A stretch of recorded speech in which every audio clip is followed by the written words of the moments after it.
Oh, welcome back to a much happier episode of Where Potters Walk. This week, we are talking about the semblance of some sort of plan. It looks like there's an approach in Stoke City's games. 5 in midfield. Have we got a new brand developing? And all the team happy about it. Also, Seko.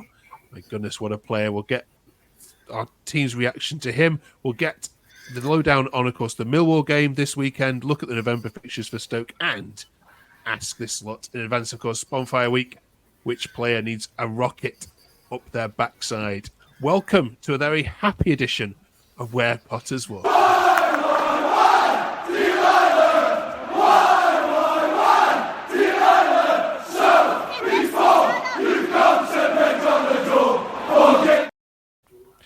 Welcome back. I actually thought the Stoke fans were in fine voice this weekend. You could hear them back on the telly. It's always good to hear Bet365 bouncing. Welcome back, you three. Liam, did you enjoy that one? Yeah, I'm not a massive fan of Derby, so, it's always nice to have a win. Let's jump straight into it then. Carl, social media was going crazy saying it looks like, or some people are saying, some, not all, it looks like we can see what the manager's trying to do here. It looks like there's some passages of play at Stoke. We haven't talked about passages of play for about 3 years, have we, at the Bet365? We haven't talked about passages of play. We haven't had no plan for since we got relegated. So, yeah, it's one of them again, isn't it? Very happy with yesterday. I mean, first half thought we were good, and it looks like he's got a system that suits the players that we've got. The players, when you hear him interviewed after the game, said he's got a game plan. We know what we're doing, and I've heard Stoke players say that for years. They usually run around like headless chickens. And yeah, for the first time in a long time, it seems like, the players understand what he's asking of them. We've got a manager that now knows a system that suits all the players. Let's have a look at one particular meet. Take the Pompey anomaly out of it, and I feel like yesterday was a lot more controlled, albeit against a Derby team who came for a point and didn't offer much. I also saw more patterns of play going forward. We really don't play the long ball side of the game very well, though. Alfie, do you agree with that? Yeah, I agree with that. Good, because that was what Liam said. Yeah, the long ball thing doesn't work if we don't play Gallagher. Cannon's a decent height. He's decent in the air, but he ain't going to beat centre halves. But yeah, he looks good. What about this 5 in midfield then, Liam? It worked against, like you said, against an average Derby side. Would you like to see it more going forward? I think so. It's quite fluid. I think Seko and Andy Moran give chance for Berger probably have his best game in a while. I think a couple of managers have said that Berger does too much in terms of trying to do everything on the pitch, and it takes quite a bit away from his game. Yesterday was the first time I think in a few months that I've seen him get the ball turn and play it forward. In the first half, he played a fantastic through ball, which is what he was doing before. And then Seko and Andy Moran, both a little bit similar for me. That they're both busy. They both want the ball, which for me, any midfielder should want the ball. I'm used to seeing Jordan Thompson, who's terrified of it. But they give it. It just gives a bit more composure, I think. Still against better teams and teams a bit more attacking, I've still got a bit. I think we can get run over quite easily because it's not exactly a big dominant midfield. But all in all, like I say, I felt with 3 players who wanted the ball, we were a bit more composed and we did have a bit more control of the game. Apart from that mad own goal, it was pretty comfortable. Let's talk about that own goal for a second whilst you've raised it up. Then, Carl, who's at fault for that? For me, he's taken a lot of stick lately, Gibson. But one player who doesn't deserve any stick is Victor Johansson. And for me, I think he was at fault.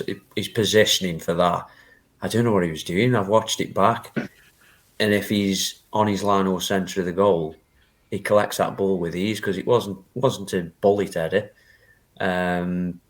Lack of communication. You can blame them both, but for once this season, Victor Johansson's position, I have no idea what he's doing on that side of the goal.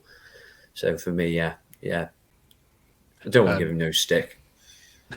Yeah, when I heard when it came up on the pretty print of Gibson own goal. I did think about you three in this moment. But yeah, having watched it back, Alfie, I think that's right. If what Carl said there is the goalkeeper at fault there. Yeah. Yeah, the cross had no danger behind it. I think even if Gibson did leave it, I don't think Johansson's getting there, to be honest. It's going way away from his box, so yeah.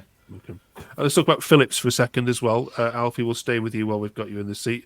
Luke says Berger and Junior are both quality today, much needed win. Phillips is by far our best centre-half. Miles echoes that by saying Chamadou, brilliant, decent performance on the whole, but Phillips and Rose has to be our centre-back partnership going forward. Nodding your head there, Alfie, yeah? Yeah.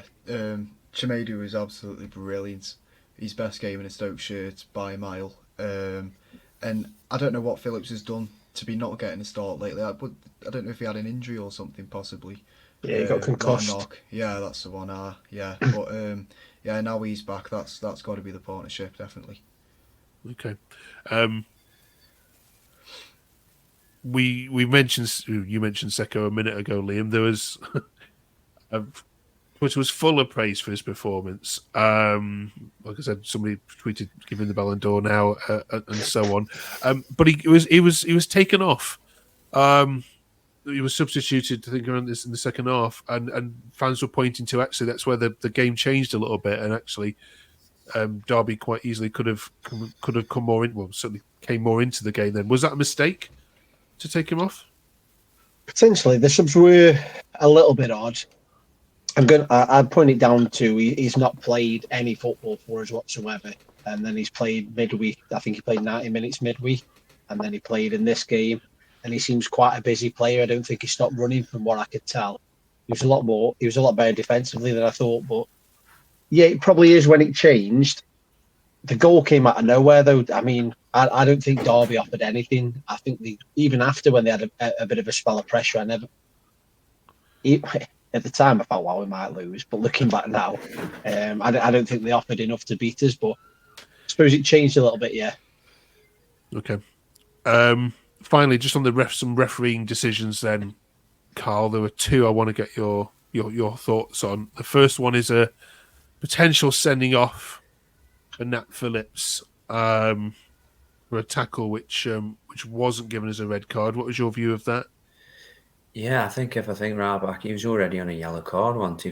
And then he went flying in. And that, to me, that's got to be another yellow. It's got to be a red.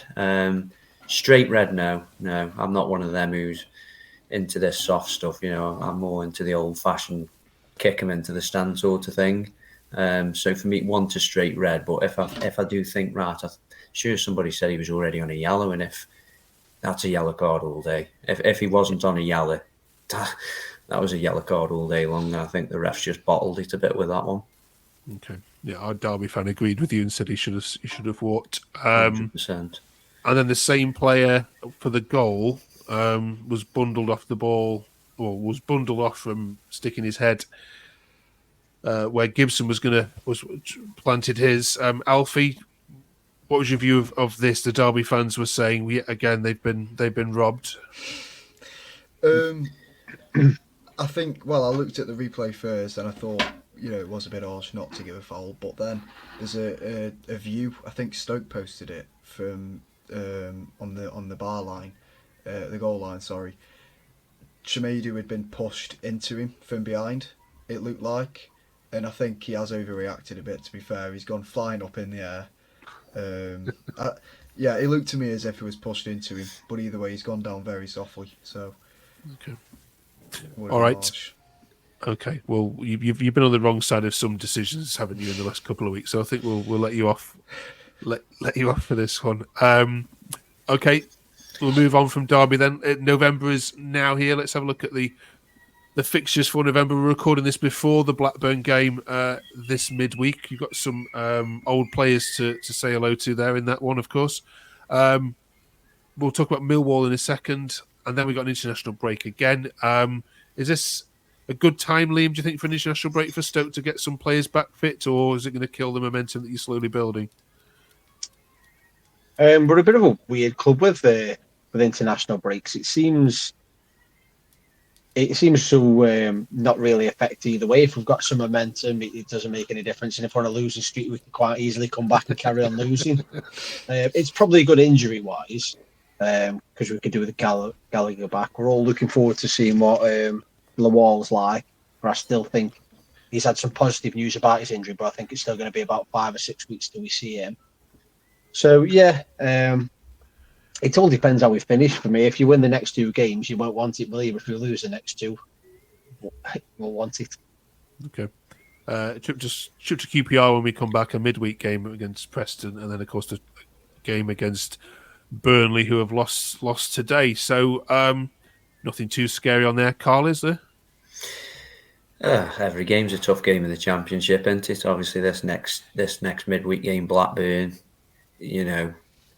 obviously it'd be nice to take all 3, but if you get a point out of that, I think you're happy. And then you're looking ahead of your Millwalls and your QPRs. You need to be trying picking up some points against them, don't you? Especially Millwall at home. And QPR are struggling, aren't they? So, yeah, there's nothing really on there that you think, we're going to get a good hiding. Burnley will be a tough one at the end of November. But, yeah, there's nothing that stands out. I think we've done like Norwich and Sheffield United, which were tough games, and we've come through them. So, yeah, if we can keep a bit of momentum. All right, let's look ahead to the Millwall game then. Alfie, they're currently just outside the playoffs on 7th. They're playing a bit like Stoke used to play, or Stoke are famous for. They are now doing the old long ball, especially away from home. Just hit it into the channels, put some diagonal crosses in, and don't play through midfield. So aerially, have you got the players available to cope with that onslaught? Yeah, I think. Well, we've always struggled against Millwall, I feel. I think when they played under Rowett, they were quite similar to that, the long ball style. I think Phillips is good in the air. I'd probably start Rose over Gibson in that one, just because he's a bit more physical. He's obviously going to be able to play longer than Gibson because he's younger. I do worry out wide if they go out wide, because Chimedu and Stevens aren't the tallest, but I think we'll be fine in the midfield. I think we should start Rose. Okay, let's pick the team then, shall we? Here's the team that started against Derby at the weekend. Alfie's picked a couple out there that should start. Liam, you go again with the same 11? I'd go again with the same 11. You could argue that Manu for Juno could possibly be dropped for Kumas. Not dropped, rotated, let's say, because Kumas is a cracking little player, to be fair. I'd probably drop Gibson personally. I can't see him dropping Gibson because he's captain, but for the between the 2 goals, he was doing okay, and then between the own goal and the goal that he scored, he was an absolute liability. He completely lost the plot. Gibson did, and then the goal kind of reset him. So he could probably just do with a game on the bench, and like Alfie said, I'd go Phillips and Rose centre backs for it. Rose is pretty decent in the air, to be fair. So yeah, I think against Millwall, Kumas could come in, but you could easily play the same team. Okay, Bill, Carl. Yeah, I'd drop Gibson. I know he ain't going to, because every interview you hear, he reiterates how important Gibson is to him. For me, I'd definitely drop Manu for Kumas. I think he's the most one-footed player I've seen in a long time, Manu is. I know he scores some belting goals, but he hasn't got a right foot, whereas Kumas, he can mix it up. He's quick, he's skillful. So, yeah, I think that'd be the only change for me. I'd like Rose come in, which ain't going to happen, and I'd put Kumas in place of Manu. Okay.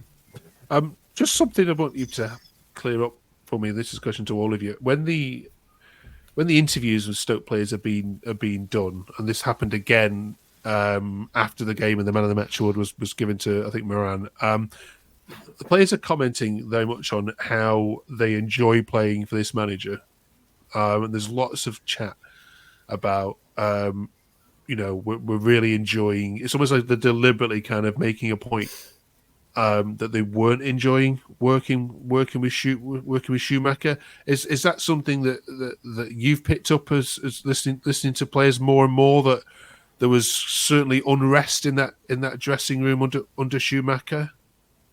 I think something certainly went on. I haven't heard anything for that, but if you look at his results, he didn't really deserve the sack, did he? Compared to some of the other managers we've got. So I've got a feeling that something went on, or somebody wasn't happy somewhere.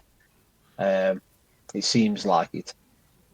Yeah, I think I picked up, I said about 3 weeks ago, didn't I? It was an interview with Wilmot, and it was like little subtle digs, it seemed. Yeah. He was like, finally, we know what we're doing, and it's really positive all of a sudden. I did pick up on that about 3 weeks ago, but yeah, it does seem something there. Okay. Strange though, isn't it? I mean, poor Steven Schumacher was sat in the Sky studio listening to that yesterday. Yeah, it's weird because I like Schumacher. I've got no problems. It's just like you say, there's a vibe you get now that something was amiss. Absolutely, yeah. Moran was very, very much kind of, we know what we're doing. We love playing for this manager. The manager gets us, and you've started doing this stupid Jurgen Klopp. Let's go to the home end and do that. I mean, tell me that's going to stop. Oh, you need to get that in the bin, don't you? Yeah. We've just beat Derby County, and they do. Oh no. Call me old fashioned, but that needs booting into touch straight away. That does. I don't mind it on the off chance. I think it shows a nice bit of togetherness. But every game, I wouldn't want it every game. But I think that was quite a big result for him, because they've been working at it, obviously, and I think they just wanted to show a bit of appreciation for the fans. But I don't want it every game. No, it's something you do if you've just won a semi-final of a cup in your own ground and you've got to Wembley. Then that's the only time something like that is excusable. It's not acceptable. Still not acceptable. All right. I remember when Klopp did it the first time. I remember he drew with West Brom, didn't he? He did, yeah. He got and I was watching the tally. I was watching the tally and saying, "What a wally!" So I can't sit here now and be like, "Yeah, I love it." PELACH, if you come across this, stop it. Yeah. So if you're watching. Okay, final question then. It is, of course, November the 5th this week. So we want to know which player needs a firework, a rocket up their backside. From a Stoke City point of view, who's the one player that just hasn't lit up this season like you thought they were going to? Now, you could probably at some point this season put all 11. It's his answer to this question. But Liam, who for you still hasn't shown? I think I know who Cole's going to say, so I'm going to change to what I was going to say. I'm going to go for Junho. He was a little bit better against Derby, but he's still something missing. His touch is there and stuff, but his passing's off, and when he tries to take a man on, he keeps running past the ball, I've noticed, and leaving the ball behind him, and I think it's just a confidence thing. So hopefully he has started to pick up the past couple of games, but let's go with Junho. Okay. Carl? I was going to say Junho, actually. Not Manu, if you were thinking Manu. Yeah, I was, yeah. No. I'm going to say Berger. I think last game was his best game, is what Liam said, that he's had in a long time. I think he's capable of so much more, but he seems so slow, lethargic. His passes are going wayward, sideways, back. So, yeah, I'll go with Berger. Okay. That's 2. Alfie, you can have the same one, or have you got another one in your mind? I was going to say Junho, to be fair. I think it's hard to say. I think it's hard to say any, because none of them seem half bothered about any of the games. They all look quite determined, but I think in terms of, pick yourself up, get your confidence back, definitely Junho. Okay, all right, brilliant. Just as a bit of feedback, by the way, last week we asked all our 24 teams which club they would like to see got rid of. Stoke featured a lot, not so much for being Stoke, but just for the away trip. People were glad to get rid of having to go to Stoke away, saying it's one of the worst away trips as an away fan. So there you go. Definitely. They want to go there every other week, Mike. What you do? They think it's bad going once a year. I think Sheffield Wednesday's got to be one of the worst. It's like an hour. It's an hour walk from the station to the ground. Yeah. There's nothing round hills. Taxi 3 ways. Yeah, nothing round Hillsborough at all. No, is just there? a big park. Absolutely. You still Terrible. don't let away fans in. What's the pub up there? With the Power League pub, is it? It's still Yeah, don't- like Stoke. yeah. Yeah, You don't- Power League. Yeah, yeah. I used to sneak in there without any colours on. Harvester's normally where Harvester, the away that's fans what- go now. that's it, yeah. That's Yeah, always so, a good yeah. crack out there, to be fair. Yeah. Pretty friendly. Right. Well, we'll catch you guys then after your trip to Blackburn, and of course your game against Millwall next week. Thank you very much for watching. Don't forget to subscribe if you haven't yet done so already. We know there's quite a few other bits of Stoke content going on out there, but come on, this is the friendliest one. It's a good laugh, isn't it? Drop a subscribe, drop a like, and we'll catch you guys next week. Thank you very much for watching. Have a good one.